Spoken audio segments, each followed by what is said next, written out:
Next up at UFC Vegas 68, we have the main event of the evening. We have Derrick Lewis taking on Serghei Spivac. Oh, bless you. Thank you so much. This fight was supposed to happen a few months ago, but Derrick Lewis literally had diarrhea in the back. I think it just came out that he had COVID, so you might want to walk it back a little bit. Oh, they said, I didn't even see that. They said something. I think Kim posted. Kim, didn't you post something about it? Like just I think maybe in media day he mentioned. Yeah. He reveals COVID. It was 4 hours ago, so. Oh, so maybe it ended up being COVID, but that whole night they were like, he has a stomach issue. He's out for a stomach issue, so may have had it the says, diarrhea. Here's the quote. It was a bummer, says Lewis. I wanted to fight. I felt like I trained as hard as I could, but I ended up getting COVID. No one knows this but my family and my coaches. I ended up catching COVID the week of the fight. They test them every day, don't they? Or they stop I testing? probably had COVID for 3 weeks after that, Lewis said. No, well, they blamed it on diarrhea when the fight was canceled. So I'm sticking with diarrhea. Derrick Lewis, 26-10 overall, 2-3 in his last 5. Indigestion, upset Sounding, diarrhea. That's my theme song. You trying to hit notes too? You want a little note off here? When it comes to, let's hear your best diarrhea. No. You want me to go first and then you kind of match or determine if you want to go? Diarrhea. Not bad, a little pitchy. Diarrhea.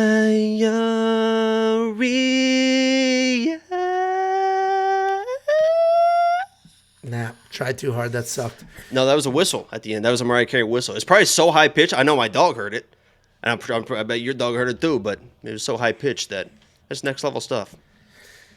Derrick Lewis, 2-3 in his last 5, coming off 2 knockout losses in a row. Serghei Spivac, 15-3 overall, 4-1 in his last 5, with the lone loss being to Tom Aspinall.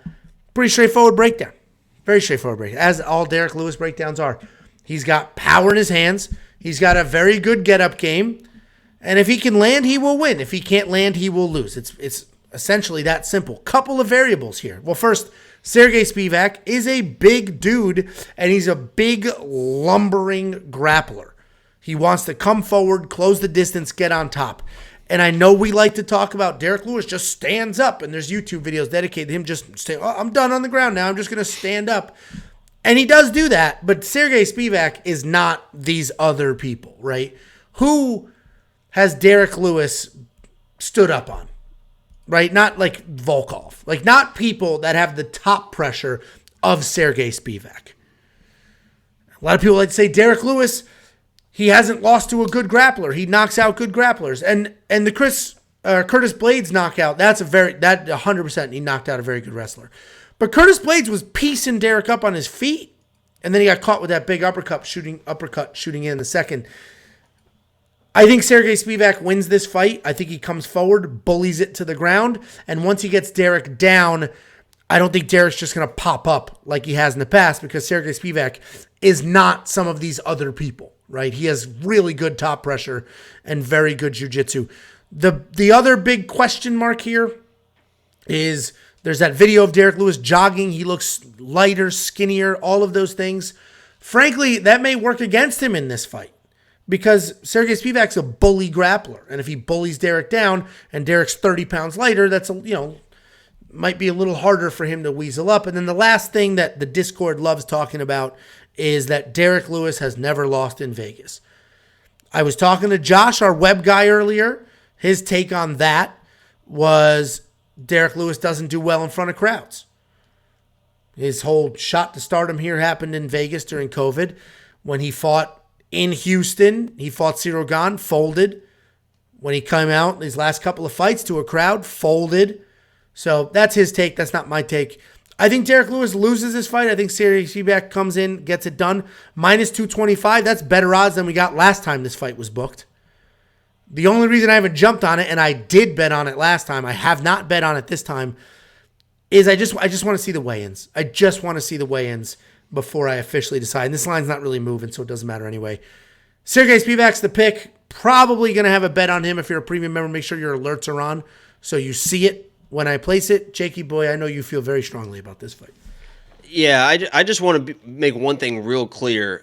First of all, I do agree with Josh as far as the Derrick Lewis. I mean, he's said that he doesn't like fighting in his hometown. He doesn't like fighting in front of, because there is a lot of pressure. He literally, after that first fight in Texas, he's like, I don't want to fight in Texas again because there's just so much pressure. And then he fought in Texas again, and he lost, and then he lost again. But the point I want to make is, don't get caught up in what people are saying leading up to the fight. And I know it's very easy to get caught up in to how fighters are talking, right? Derrick Lewis saying, I'm going to prove everyone wrong, right? Everyone's doubting me. They don't think I have it anymore. I feel great. I'm doing this. I'm doing that. I've never worked harder. Every single fighter, every single fight week will tell you they've never felt better. They feel great. They're going in. They're going to make a statement. They're going to show the best version of themselves. How many times we've heard, Dominic Reyes 2.0, whatever it is. Everything is 2.0. Everyone thinks that they are in the best shape they've ever been to until the cage closes and shit starts happening. Also, just because, and I've said this time and time, just because he's never lost in Vegas doesn't mean there's some weird mystical force out there that means he can't lose in Vegas. Just because people have never been knocked out doesn't mean they can't get knocked out. Just because people have never been submitted doesn't mean they can't get submitted. Just because stuff has not happened does not mean it can't happen. So don't get caught up in, oh my God, he's never lost in Vegas. He says he's feeling great. It looks like he's lighter. He's going to prove people wrong. Look at what he's doing inside the octagon, and that is folding time and time and time again when somebody gets in his face and doesn't respect his pressure or his power and gets inside of it and, either takes him down or just TKOs him and knocks him out. So I think it's exactly what Serghei does. I think he walks him down, doesn't respect his power anymore. Derrick Lewis is going to do what he does. He's going to be live. Yes, I did sprinkle on bets because you can get first round Derrick Lewis odds for plus 615, which is like the craziest thing I've ever heard in my life. I would recommend everyone sprinkle that. Second round is plus 900. Yes, I think Derrick Lewis gets dominating this fight, but he is Derrick Lewis. He has that right hand. It's going to be cocked and ready. Those odds are wild for me. My pick is Spivac. Yeah, Derrick Lewis is knockout king. Straight up, the knockout king. He has more knockouts than anybody else He's got in UFC history. I got the same tattoo. Knockout king. Oh, I didn't even notice that was his tattoo. Oh, yeah. Is that new? Yeah, no, it's he's always been that guy. Wait, has he always had that tattoo? Or Yeah. he got it once he was officially crowned the knockout king? I'm pretty sure he's had it for as long as I've ever seen him. Pretty sure. Oh, good for him. Well, he just knew his chest is a dream journal.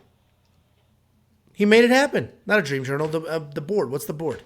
Oh, like your goal board or whatever it is? No, what the yeah, they call Yeah, it. I know It's what got a you're talking- catchier name than that, though. I know. That's his chest. Fuck. Let's just run this whole bit back. Think about what it is. We'll run this whole bit back. And then we'll clip it. We'll push it out. People are going to think we're so fucking funny. That's how you do it. That is how we do it. This isn't live, is it? A vision board. Kim Vision board. Kim got it. There you go. See? Yeah. I got it. Hey, and hey, then I hey, saw. I thought of it, and then Shut up. No, I said, oh, let's do it again. Sorry. Shut up. He actually has Knockout Kings tattooed on his chest there. Has he always had it? Or was it when he officially became the knockout king? Honestly, it could have been one of this vision board things that people are talking about. No, it's my joke. Yeah, I know. I wanted to do it. All right, you go, one more time. He actually has Knockout King tattooed on his chest. I never even noticed. Has he always had that? Or they gave it to him when he was officially crowned the knockout king? I think from everything I've seen, he's always had that, but maybe not. I think he's always had it, though. It's like his chest is a vision board. He put it on there. He imagined it happen. That's yeah. That's exactly. I mean, that's one of the. That's a great analogy. Thank you so much. I know. That's the show, guys. No, Someone said I'm way too stoned for this. Imagine this. You're just sitting there like, I think they're just repeating themselves. Like, what the hell's going on here? Checking his internet connection. Yeah. What the hell is going on here? It's funny. On that same topic, just real quick. I've been watching. I'm getting stoned. I love Kill Tony, and there was a guy on Kill Tony, and they were doing that exact same thing. Like they fucked up a joke, but they were trying to just redo it just to be funny or whatever. Yeah. And all this guy needed to say was yes, and he kept saying C. But the joke doesn't work if you say C. You have to say yes. And they kept being like, no. And he thought he was being funny by just keep doing it wrong. And it was funny the first couple times. But then it turned into dude, just say it so we can get this bit over with. And he wouldn't do it. They had to bring somebody else on stage to complete the joke. It was incredible. Great show, by the way. Kill Tony. Love it. Yeah, rest in peace, our buddy Michael Lauer. Right? Yeah. Shit, man. He was a big fan of the show. Him and I hated each other. in the beginning because he was very critical. And I was like, dude, at a certain point, I'm just going to block you. I'm done. I can't do this anymore. And then he's like, I'm sorry. And so then he was like super cool and normal. And then he went on Kill Tony, wore a headband that said, "We want picks," shouted out WeWantPicks.com, did all the things. There's a clip. If you go through our video feed and look at like the best clips of 2021, it's in there. But yeah, I mean, he ended up. See, people hate me at first, and then I think Tony even called out like, "What's with the headband or whatever?" Yeah, he's like, "Do you have a sponsor? What is this?" Yeah, shout us cool. Out. Yeah, he seemed like I never talked to him personally, but what a great guy and fantastic comic as well. He was always funny on the show and was a fan of our show, and we were definitely a fan of his. So rest in peace to the homie for sure. Yeah, and how many times does your fat ass dog eat? Because I heard that food go off. It was at 7:30. At 9:30 is that's the big one. So that's the full dinner, and she's down for the count after that. So she's cleaning it up right now and good to go. Anyway, I imagine we're not spending. You should not put Derrick Lewis in your DraftKings lineup if you are doing single entry or cash games. You just shouldn't. Multi-entry tournaments, of course, he may score 100 something points, and you're going to need that, but should absolutely not have him in your single entry cash lineups. Serghei Spivac is a safe play at $8,800. You should get the takedown, potentially a TKO, maybe even a submission. I see him just grinding this win out. It is 5 rounds. You don't think this goes 5 rounds, right? If you did, you just bet the over.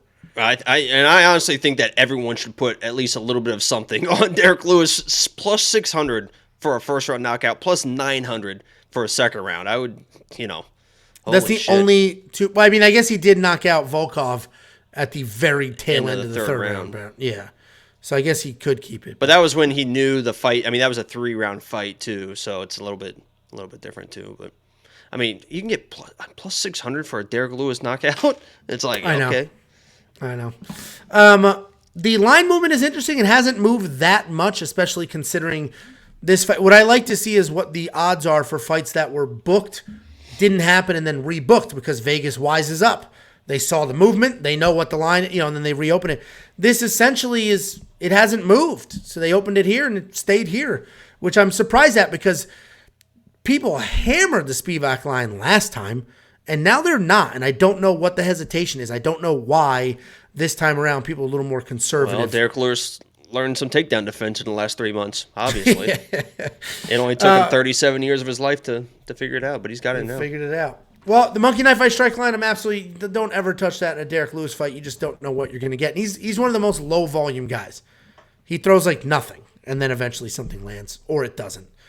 This could be, you know what this could be? Because he comes through and is like just crazy motivated. And you know what I just had a flash in my head of somebody else that was like tailing off. And then their last fight, they're like, fuck it. And they just exploded. Was the Tyron Woodley fight against whoever, his very last fight, where all of a sudden, like he wasn't doing anything. All of a sudden he's like coming out, just throwing bombs, getting wild. There is something that just flashed in my head of Derrick Lewis coming out, the bell rings, and he just just marches forward and it's just like, I'm going to go out on my shield and we'll see what happens. Because it feels like at one point, Derrick Lewis is going to get finished again, and that's going to be it for him. And if he's going to get finished again, it seems like he might want to go out on his style, and he might blitz forward and see what happens. So that's just something that I just thought of. So yeah, I'm waiting for the weigh-ins. Once I see the weigh-ins, I'll officially make a decision if I'm going to bet or not. If he looks like this at the weigh-ins, I'm betting Spivac. If he is slimmed down and looks dramatically different, while I think the weight loss part of it isn't going to help him in the fight, to your point, it's that rededicate. He would literally brag about not training before. He would brag about it. And if it's like all of a sudden he's training his ass off, hey, it's not necessarily going to change the pick, but I'm certainly not going to bet against that. And someone asked about the new contract or whatever. I would assume that when he started fighting for titles that he had a restructured contract. He's getting paid just fine now because he was always talking about I do it for the money, and everyone should do it for the money, honestly. So I feel like he's in a comfortable spot now to where he's making some decent money on these fights. For sure. And honestly, if he loses this fight, let's stop giving him. The problem with Derrick Lewis went from just fun, knocking people out, to then they're like, oh, Jesus Christ, he beat some. He's won 4 in a row.